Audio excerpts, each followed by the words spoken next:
Hi అండి. Welcome back to our channel Deepyani vlogs. నేను మీ కళ్యాణి. ఈరోజు నేను మీకు చూపించబోయే ఒక స్పెషల్ రెసిపీ కొబ్బరి అన్నము. కొబ్బరికాయతో ఈ రైస్ చాలా టేస్టీగా ఉంటుంది. ఇది రైతాతో కానీ లేదా గుత్తి వంకాయ గ్రేవీ కర్రీతో అయితే ఇంకా సూపర్గా ఉంటుంది. ఈ గుత్తి వంకాయ గ్రేవీ కర్రీ కూడా మన ఛానల్లో ఉంటుంది, తప్పకుండా చూడండి. గుత్తి వంకాయ ఫ్రై ఉంది, గుత్తి వంకాయ గ్రేవీ కర్రీ ఉంది. దీంతో గుత్తి వంకాయ గ్రేవీ కర్రీ అయితే అద్దరిపోతుంది. తప్పకుండా ఆ రెసిపీ కూడా చూడండి. అయితే ఇప్పుడు కొబ్బరి అన్నం కోసం నేను ఒక కొబ్బరికాయ తీసుకున్నాను. అలాగే ముందుగా నేను ఒక 3 నుంచి 4 క్యారెట్లు చిన్న చిన్న ముక్కలుగా కట్ చేసుకున్నాను. 2 మీడియం సైజ్ ఉల్లిపాయలు చిన్న చిన్న ముక్కలుగా కట్ చేసుకొని హోల్ గరం మసాలా, పచ్చిమిరపకాయలు, అల్లం వెల్లుల్లి పేస్ట్ ఇవన్నీ కూడా సిద్ధంగా ఉంచుకున్నాను. ఇప్పుడు నేను కొబ్బరిని చిన్న చిన్న ముక్కల కింద కట్ చేసి మిక్సీ గ్రైండర్లో వేసి గ్రైండ్ చేసుకుంటున్నాను. ముందుగా కోర్స్గా గ్రైండ్ చేసుకున్నాను. కోర్స్గా గ్రైండ్ చేసుకున్నాక ఇప్పుడు అందులో వాటర్ వేసి గ్రైండ్ చేసుకున్నాను. మరి కాస్త వాటర్ వేసుకోవాలి. వేసుకొని ఇప్పుడు దీన్ని మనం ఫిల్టర్ చేసుకోవాలి. జాలి గిన్నెలో కానీ లేకపోతే ఈ విధంగా జల్లెడలో కూడా వేసుకొని దీన్ని మనం ఫిల్టర్ చేసుకోవచ్చు.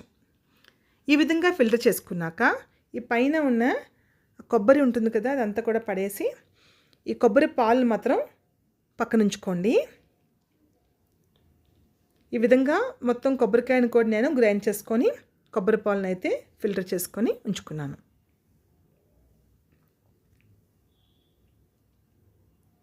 అలాగే మిగతా అన్ని కొబ్బరి పాలు కూడా ఈ విధంగా ఫిల్టర్ చేసుకున్నాను.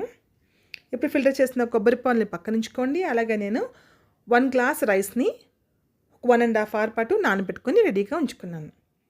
ఇప్పుడు స్టవ్ ఆన్ చేసి కుక్కర్ పెట్టుకొని ఒక 3 టీ స్పూన్ ఆయిల్ వేసుకొని హోల్ గరం మసాలా, ఒక పులావ్ ఆకు అంటే బిర్యానీ పత్తా అంటాం కదా, బిర్యానీ ఆకు అది వేసుకున్నాను.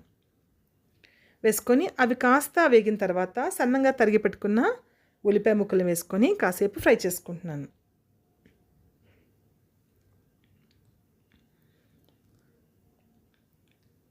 అలాగే ఒక 5 నుంచి 6 పచ్చిమిర్చి, కాస్త పసుపు కూడా వేసుకున్నాను. ఇవి కాస్త ఫ్రై అయిన తర్వాత 1 టీ స్పూన్తో అల్లం వెల్లుల్లి పేస్ట్ వేసుకున్నాను. ఈ అల్లం వెల్లుల్లి పేస్ట్ పచ్చివాసన పోయేదాకా ఫ్రై చేసుకోవాలి.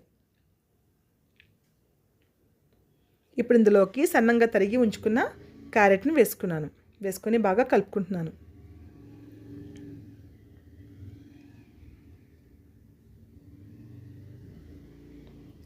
ఇప్పుడు ఇందులో కొంచెం నీళ్ళు వేసుకోవాలి. అంటే అడుగు పట్టకుండా కొంచెం, అంటే ఒక 1/2 గ్లాసు వాటర్ వేసుకొని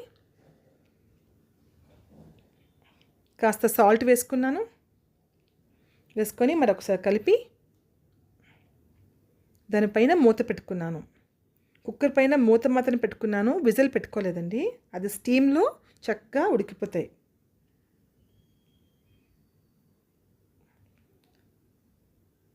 చూసారు కదా, ఒక 5 నిమిషాల పాటు లో ఫ్లేమ్లో ఉంచి స్టీమ్ పైన ఇవి కొంచెం ఉడికిన తర్వాత అప్పుడు మనం నానబెట్టుకున్న రైస్ని ఇందులో వేసుకుంటున్నాను. ఇక్కడ నేను 1 గ్లాస్ రైస్ తీసుకున్నాను. అది ఒక 1.5 అవర్ నానబెట్టుకున్నాను. నార్మల్ రైస్ అనండి, ఇవి బిర్యానీ రైస్ కాదు. ఇప్పుడు నానబెట్టిన బియ్యం అందులో వేసుకొని కాసేపు ఒక 2 నిమిషాల పాటు స్టవ్ మీద అలా ఉంచి ఇప్పుడు కొబ్బరి పాలు తీసి పెట్టుకున్నాను కదా, ఆ కొబ్బరి పాలని 2 గ్లాసు వేసుకుంటున్నాను. 2 గ్లాసులు పావు అంటే 2 1/4 అనమాట. అంటే 1 గ్లాస్ రైస్కి 2 1/4 కొబ్బరి పాలని వేసుకున్నాను.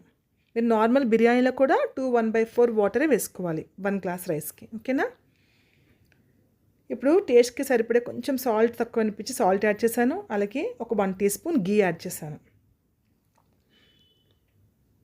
వేసుకొని మూత పెట్టి 2 విజిల్స్ దాకా కొట్టించుకున్నాను.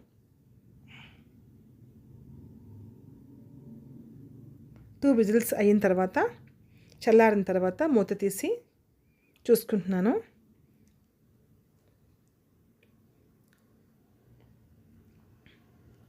చూసారు కదా ఎంత బాగా వచ్చిందో కొబ్బరి అన్నము. చాలా టేస్టీగా ఉంటుందండి. తప్పకుండా మీరు రెసిపీ ట్రై చేయండి. కానీ దీంతో కచంబర్ అలాగే గుత్తి వంకాయ కూర అయితే అదిరిపోతుంది. ఈ కాంబినేషన్లో మీరు ఒకసారి ట్రై చేసి చూడండి. గుత్తి వంకాయ రెసిపీ అయితే మన ఛానల్లో ఉంది, తప్పకుండా విజిట్ చేయండి. మీరు ఈ రెసిపీ ట్రై చేసి తప్పకుండా నాకు కామెంట్ చేయండి మీకు ఎలా కుదిరిందో. మిమ్మల్ని ఖచ్చితంగా అందరూ మెచ్చుకుంటారు. ఈ రెసిపీ తప్పకుండా ట్రై చేసి నాకైతే కామెంట్ చేయడం మర్చిపోవద్దండి. అలాగే మీకు ఈ వీడియో నచ్చితే ప్లీజ్ ఒక లైక్ చేయరా. అలాగే మన ఛానల్ కొత్తగా ఎవరైనా చూసేవాళ్ళు ఉంటే ప్లీజ్ ఛానల్ని సబ్స్క్రైబ్ చేసుకోండి. ఇంతవరకు వీడియో చూసినందుకు thank you so much. Take care. Bye.